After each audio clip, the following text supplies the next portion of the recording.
ฮะมาเลาะเบิ่งให้เบิ่งสวนโอ้ยังบ่แล้วเนาะยังหลายเนาะเร็วห้ายังไปเบ่งบุญน่ะไปเบิ่งบุญสร้างหากะมาโอ้ยบ่ได้มาถึง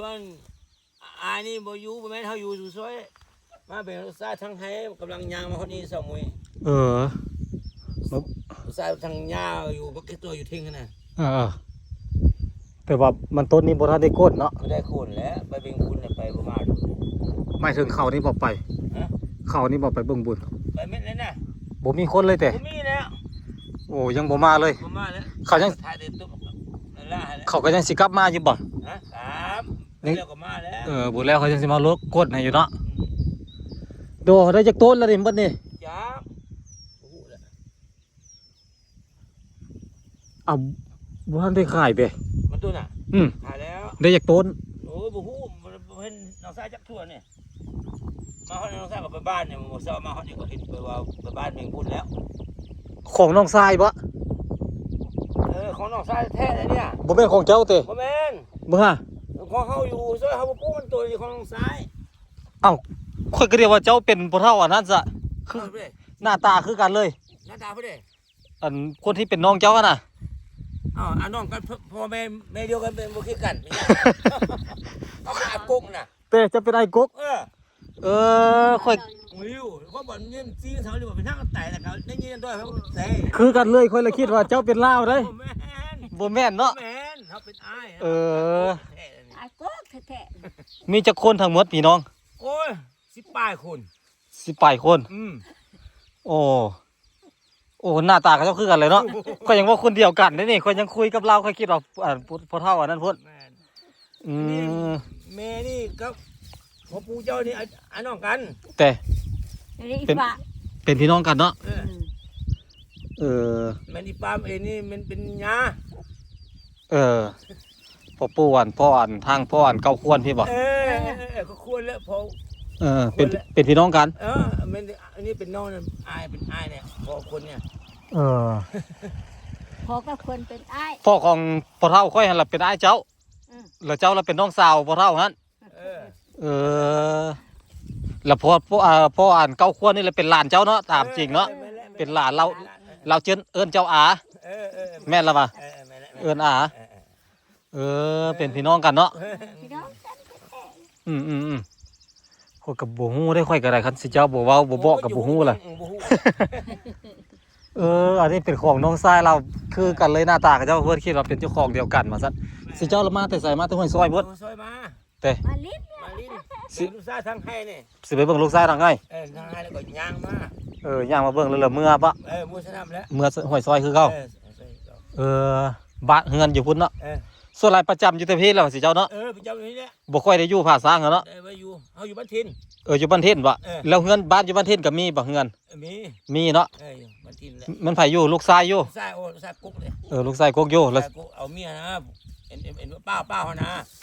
สุดท้ายมาแล้วสิเจ้าล่ะส่วนหลายเรามาใช้ชีวิตอยู่ให้อยู่ส่วนพี่กุ๊กเขาดั้งเดิมแล้วออกไปจากนี้ออกไปจากอันทางพี่เนาะแล้วไปอยู่บ้านทินหั่นแล้วบ่อยู่บ้านทินบ่จักได้เฮ็ดบ่จักแนวอยู่แล้วกลับคืนมาอยู่หม้องเก่ามาอยู่น้ำให้น้ำสวนคือเก่าค่อยละเอิ้นซะเจ้าค่อยคิดว่าเจ้าเป็นพ่อเฒ่าอันนี้ซะดอกคือกันเลยบ่แม่นเนาะที่จริงแล้วไอ้น้องกันสมพอเราจะจังบ่ฮู้เนาะบ่แม่นตายไปแล้วบ่แม่ตายไปแล้วดินเราก็กว้างเติบได้พ่อเฒ่านี่กันเลยเนาะดินเราได้อยู่นี่ตัวนั้นละควงผู้ได้ตัวนั้นทางทางแล้วล่ะสิงฟาร์มตายแล้วเจ้าบุดิ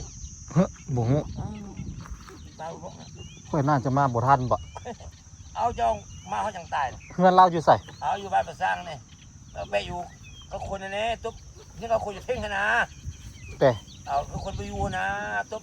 ยังเก่านะเพื่อนเก่าอยู่หาสร้างเหรอเดี๋ยวนี้ก็ลูกเต้าเราแล้วเห็ดเนาะ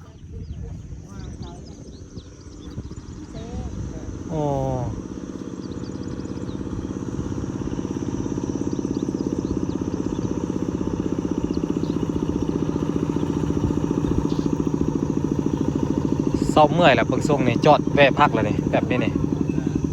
แวะเศร้าเมื่อย เฮ้ยมาฮะแต่ละบังเชื่อได้ยังมาไม่มีหายวะ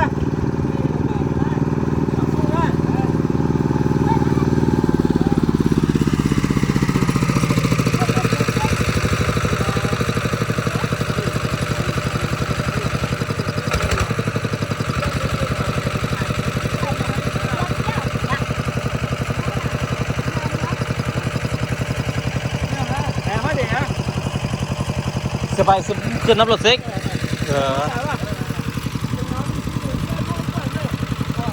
ไปน้ำรถเซ็กแล้วมานั่งมาเศร้าเมื่อย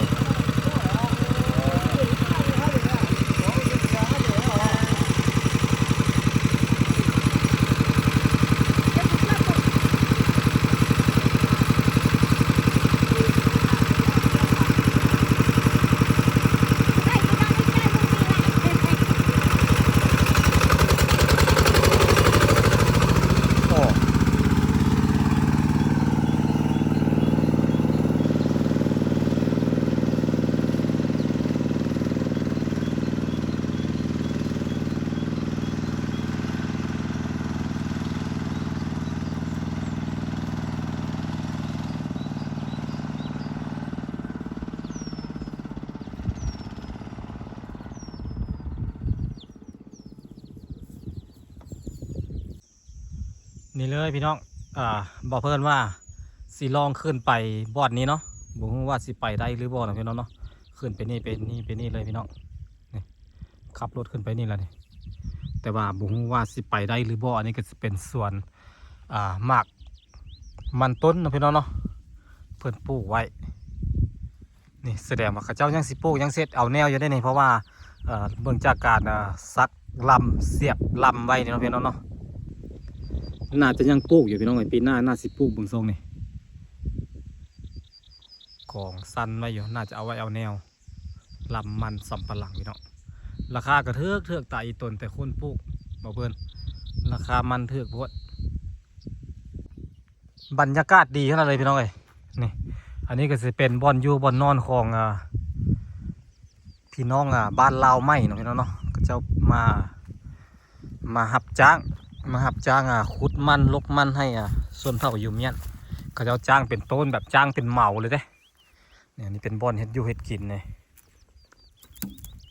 หม้อแหกแตกกระโปงพี่น้องให้กินข้าวเจ้าเพราะว่ากินง่ายอยู่ง่ายข้าวเจ้ามันหุงง่ายต้มง่ายเนาะข้าวเหนียวมันต้องได้มาต้องอย่างหลายสิ่งหลายอย่างอยู่พี่น้องเลยนี่อันนี้เป็นบ่อนนอนเขาเจ้าได้นี่บ่มีคนอยู่พี่น้องเลยมีแต่เต็นท์ทหารมีแต่เต็นท์เพราะว่าคนท่านไปงานปีใหม่พี่น้องปีใหม่บุญสร้างนั่นเองยังบ่แล้วได้บุญสร้างนี่ยังมีต่ออีกได้เขาจะพากันไปเล่นยังบ่ทันได้กลับมาเลยมันก็ยังก้นผมเมื่อตอนนี้เนาะเดี๋ยวเริ่มก้นไปแล้วดิยังบักหลายๆหน่อยน่าจะได้หลายต้นแล้วแหละเบื้องทรงนี่เขาจะก้นนี่บรรยากาศดีพี่น้องโอนซ้อนแต่เสียงนกบ่เบิ่นเสียงนกเสียงลมพัดนี่เย็นจ้อยๆเลย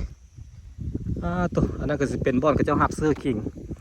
ดินของน้องมั่นพี่น้องตอนนี้นี่เป็นดินของน้องมั่นแล้วก็ตอนโพตอนหน้ามาเพื่อนนี่ตอนหน้าทางนี่อันนี้ก็จะเป็นดินของน้องมั่นดิอาณาจักรน้องมั่นบ่ได้ธรรมดาเด้อดินกว้างดินขวางขนาดเลยพี่น้องดินหลายอันนั้นก็จะเป็นส่วนงัวของน้องมั่นได้นะนี่เดี๋ยวเพื่อนเอาให้เบิ่งนี่พี่น้องเป็นแปลนนี่นะภูหน่วยนี่นะเป็นส่วนงัวของน้องมั่นพี่แหละมาฮอดป้าพี่แหละแถวนี้ละแม่นมาเลยละของน้องมั่นนี่บ่ธรรมดาพี่น้องไปเดี๋ยวเพื่อนไปก่อนพี่น้องเดี๋ยวเพื่อนขึ้นไปทางนี้มึงว่าสิไปได้หรือบ่ทางอาจจะสั่นเนาะเบิ่งทรงนี่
อ้โห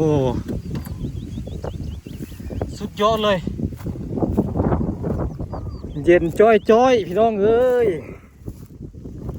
โอ้โหป้าตัวลมนะพี่น้องเนาะพี่ลึกว่าลมเดี๋ยวพวกเรามือบังไม้ไปก่อนลมแห้งพวกอันนี้ก็จะเป็นครอบครัวเผ่ามงพี่น้องครอบครัวเผ่ามงก็จะว่าปลูกขิงเนาะมาปลูกขิงมาเศร้าดินของเผ่ายูเมียนปลูกขิงพี่น้องเอ้ยอยู่น้ำไม้น้ำสวนมาแต่บ้านเกี่ยวแคมป์บ่ได้นี่มาแต่บ้านของผู้สาวที่บ่าวเพิ่นไปเจอเมื่อวานนี้เนาะพี่น้องเนาะ นี่เลยบ้านกับเจ้าก็อยู่บ้านของผู้สาวนั่นแหละนี่บ่าวเพิ่นจุดที่บ่าวเพิ่นสิไปพี่น้องนี่จุดที่บ่าวเพิ่นสิไปหมู่บ้านนี้เนาะพี่น้องเนาะบ่ฮู้ว่าสิไปฮอดไปถึงหรือบ่เนาะนี่เลยบ่าวเพิ่นว่าสิไปน่าจะไปได้แล้วเบิ่งทรงเบิ่งทางเพราะว่าค่อยๆปืนไปได้อยู่ดอกพี่น้องเอ้ยโอ้อ่อนซ่อนไปเที่ยวทัศน์บรรยากาศให้สวนพี่น้องเนาะลมพัดเย็นอยู่นี่อันนี้ก็สิเป็นสวนมันนะพี่น้องได้นี่ให้มันของไผ่กับหมูเนาะบ่าวเพิ่นก็ได้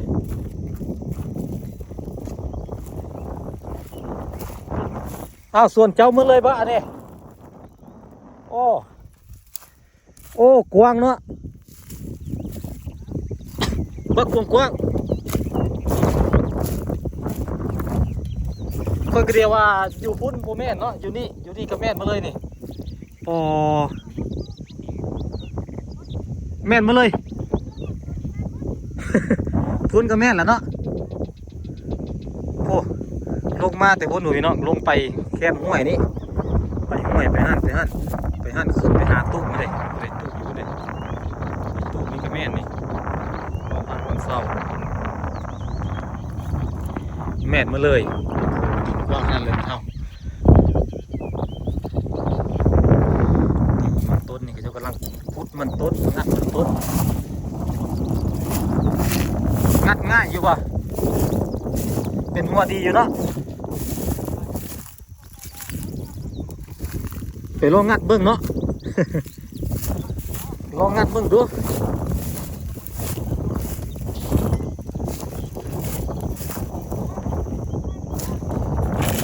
ตากเลยเนาะ ออกบุ้มดก็มีนี่คนเบิ้งนี่เนาะพอได้เอาแล้วทิ่มเลยปะตัวออกบุ้มดรถไทยเขาไทยมันเห็นแล้วเก็บเอาเนาะปีหน้าก็สิปลูกอีกบ่ยอมแล้วอยากยอมแล้วว่าสัตว์ปลูกกับโบราณแล้วเนาะปลูกเขาเป็นหินคลองแล้วย่ะ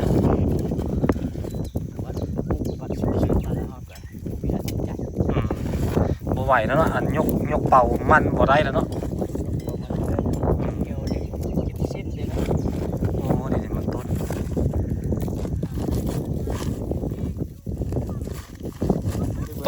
ตอนปลูกแล้วมีแห้งอยู่เนาะตอนก้นแล้วบ่มีแห้ง มีราคาไปมากแล้วเป็นที่มาก มันบ่มีแห้งน้ำราคานี่แหละราคาคือราคาน้อย ยกลายแต่ว่าบ่ได้ลายน้อยละ เอาสมมติว่าเขาปลูกมันต้นแล้วนี่ปลูกขิงได้บ่ต่อไปจะสิปลูกขิงใส่สวนมันต้นนี่เนาะเขาบ่ได้ไถเต็มได้อยู่ น่าสิได้อยู่แล้วเนาะ เขาไถแล้วก็บ่อยากมาเดือนปีนี้จะปลูกอันบ่อนชวนอันใน เขตบ่อนนั่นมักเดือยหั่นบ่แม่นแต่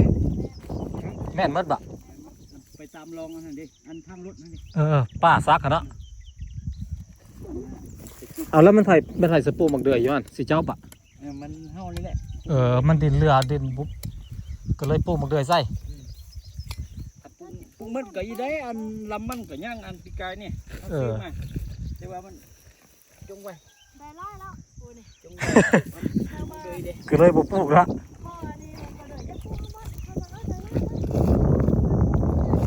พอดีได้อาศัยอัน นี่แม่เจ้าไม่เท่าเจ้าแหละขายรถนะ ได้เท่าไหร่ปลูกมั พ ง อ เดย ดีได้อนาเจ้าชมบริวารสักอีกล้าน น้อยเดียวได้หลายเติบเนาะ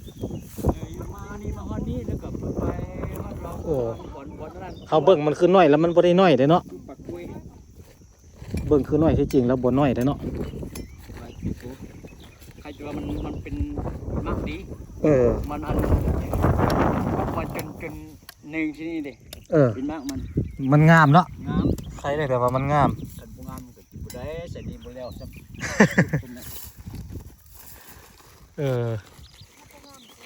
พอสิเจ้ามาได้ดินกว้างเนาะก็สิได้ดินกว้างแล้วเปลี่ยนกันกับของบนโต๊ะเนาะ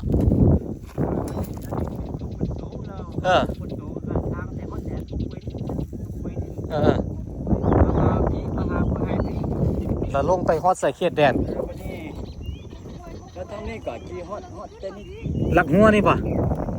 เป็นหลักหัวแล้วฮอตประมาณนี้เนี่ยของเขาเขาเที่ยวแล้วเขาเอาของมันอยู่จังบุญเข้ามาเปลี่ยนให้เขา ของสิเจ้าอยู่เพียงบุญทันหลายเนาะ มากว้างกว่านี้นิดนึง กว้างกว่านี้นิดนึงเราเปลี่ยนกันเลย มันจังได้อยู่บ่อนเดียวเนาะเขาก็ได้อยู่บ่อนเดียวเขาก็ได้อยู่บ่อนเดียวนะมันก็เลยได้มากว้างเด้แต่ก็เป็นของน้องวนโตเขาเจ้าก็เป็นพี่น้องกันนั่นแหละลูกอ้ายลูกน้องแล้วปั่นเปลี่ยนกันซะมันจังผู้ทงไปหลายบ่อนก็คักว่าดินอยู่นี่นะงามนะคักอยู่ใกล้บ้านเด้ใกล้บ้านห้วยเดือเป็นโพเป็นโลกอยู่ที่เฮาได้ดินหลายเอาไปมาแล้วบ่ทออันเข้ามุ่งมาน้ำหลังเขาไปได้เป็นผู้ละหน่วย2หน่วย3หน่วยอยู่บ่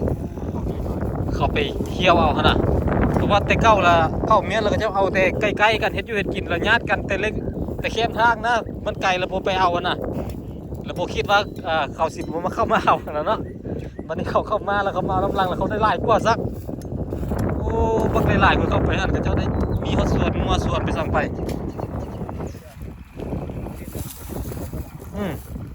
วันนี้พอถ้าเกิดว่าเขาบ่เอามาทางนั้นสิเป็นของไทย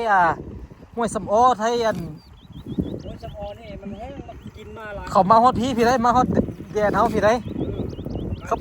คันไทยภาษาบ่ไปเอานี่เฮงเต็กนี่เฮงสิเป็นของไทยอื่นบ่แค่นั้น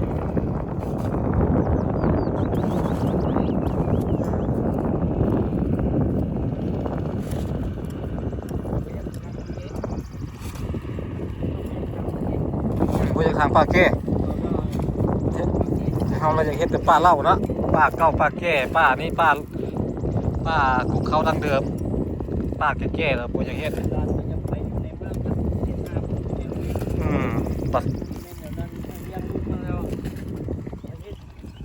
ทำกับปากเก๋มาบอกเจ้าคิดอยู่เม็ดจะบึงแม่ แม่นล่ะ เคยอยู่ให้พวกอะไรดิ เฮ็ดไปเรื่อยๆแม่นล่ะอ๋อ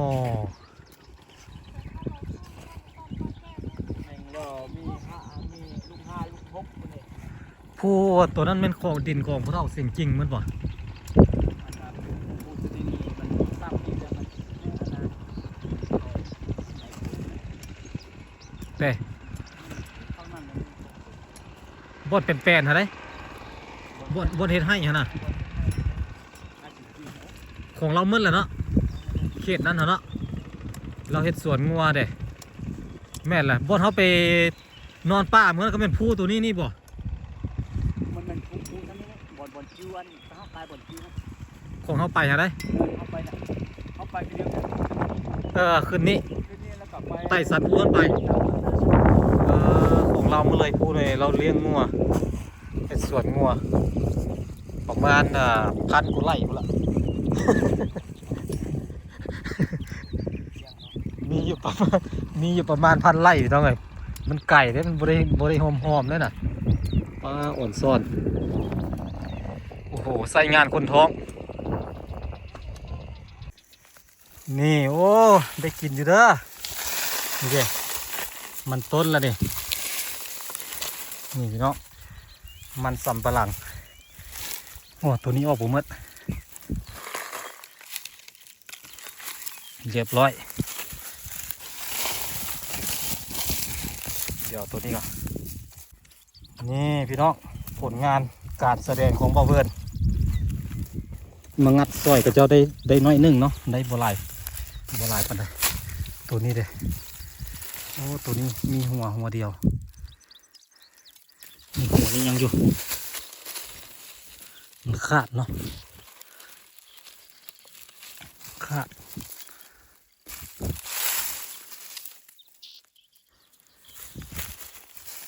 ต้องเอาเสียมคุด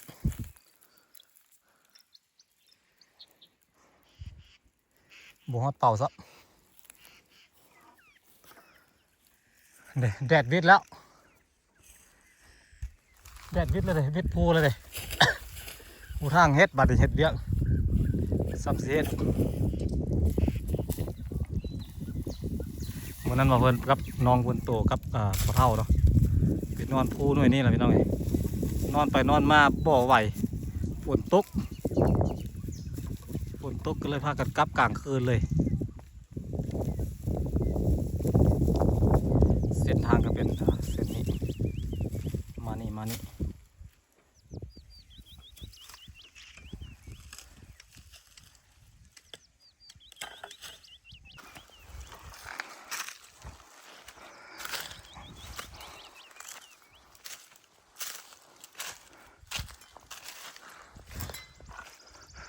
คนหนึ่งงัดคนหนึ่งตัดคน2 คนใส่เป่าเนาะ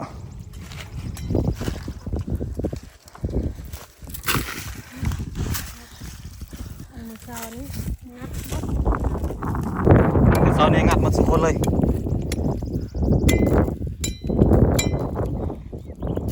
มันเป็นหัวดีอยู่เลยคนไทยยังเสียได้ดีเนาะ ก็ชักไปนี่ แต่ว่าบกคุบ แต่ว่ามันงัดง่ายกว่า เจ้าคิดถึกแล้วเจ้าบ่ไทยฮะ มันบกคุบเนาะบกคุบกับค่าจ้างคนไทยดินเด้ แต่มัน สับนี้มันก็บ่ถือว่ายากได้สับนี้กับพอดีก็โอเคอยู่งัดได้อยู่พองัดได้อยู่เด้ เรื่องมันให้กับประเทศกับมันก็เห็นที่ซ้ำกันเนี่ยเนาะ อืม ต่างกันเลยเนาะ แม่นพอๆกันนี่แหละมันก็เลยไม่ได้ต่างกันพูดพัดเลยอันไหนหัวมันไง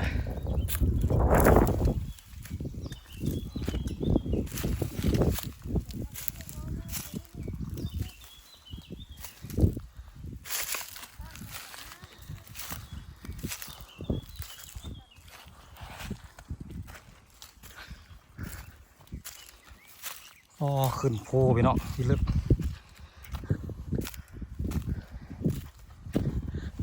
ไปเมื่อ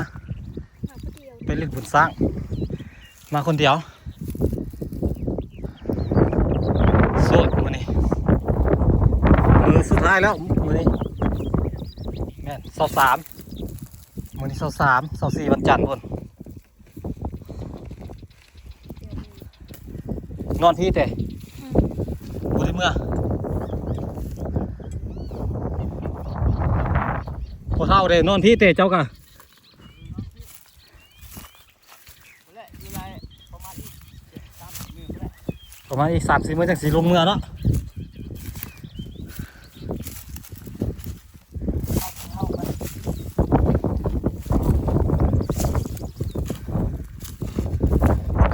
อ่อนซ้อนแต่ลมนี่แหละลมเย็นอะไรอยู่เนี่ยโอ้คนละเล็กละน้อยเนาะดินอยู่แถวนี้เนาะนี่กับพันกับเจ้าหนึ่งคนละเล็กละน้อยกับเจ้าว่าเพราะว่าคนสมัยก่อนกับเจ้าว่าญาติกันแล้วพูดถึงถามคนหนึ่งแล้วมันแปลกแล้วเขาเฮ็ดพออยู่พอกินกับเจ้าบ่ได้ถึงคาดว่าสิเฮ็ดเป็นให้เป็นส่วนแบบ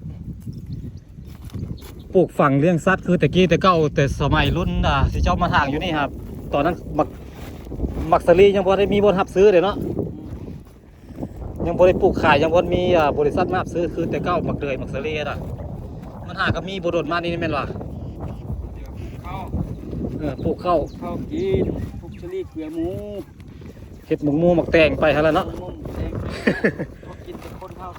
บ่มีขาย ก็เลยคนหนึ่งทางบ่อนนี้เลยค่อยสิมาทางใกล้ๆเจ้าแล้วบ่ไปไกลแล้วมันก็เลยบ่พอที่สิแบบว่าสิได้ดินกว้างก็ว่ามันก็เลยกระจุกกระจิกไปหลายๆบ่อนน่ะก็แยกย้ายกันไปหลายๆคนคนละเล็กละน้อยไปตายคันฮู้ว่าสิเป็นแบบนี้นะเอาหลายๆแล้วแหละเนาะ แต่ เสียวละลายพุ่นเลย เอาเป็นผู้ไปแล้ว มีช่วงหนึงที่เขาก็ย้ายหมดจิมมันแล้วคันว่าช่วงนั้นเฮาเอาในประตู ตอนเขาย้ายนี่อะเนาะ ครับเจ้า ย้ายนี่หมดจิมมันเฮาเอาแม่เพิ่นนี่ก็เจ้า คันเปียวซ่วง บ่ได้บ่มีเอกสารบ่มีอัน เออ ใบตาดิน แม่นล่ะทวงคืนบ่ได้แหละเพราะว่าเจ้าหนีแล้วเด้เจ้าทิ่มไปแล้ว ถือว่าเจ้าเฮ็ดกินซื่อๆเขาย้ายนี่ช่วงปี 2000บ่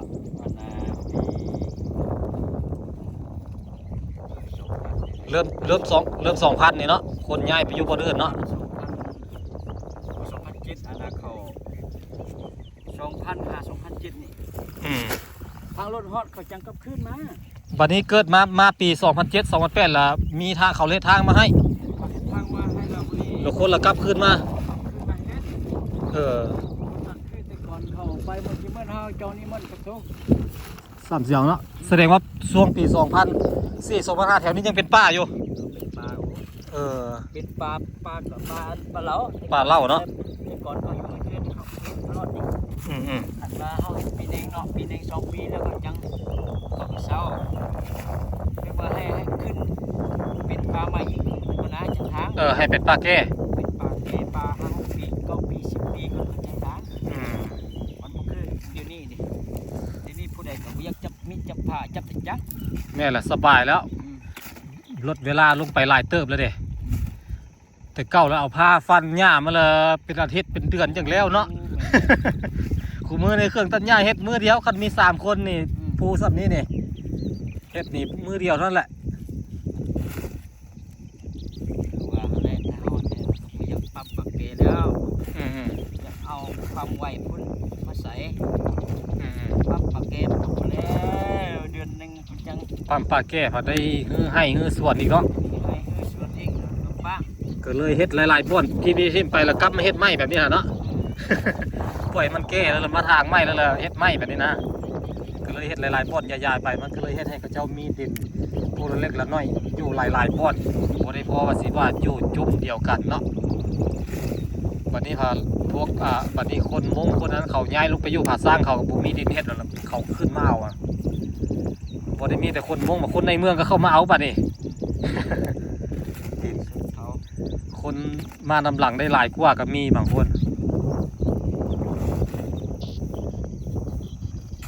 บอกมีอำนาจมากก็ได้กว้าง อืม เงินมีคำเข้ามาจบมาซื้อเดมาจบเอาทางบ้านมันขับเองเขา อืม จึงได้หลาย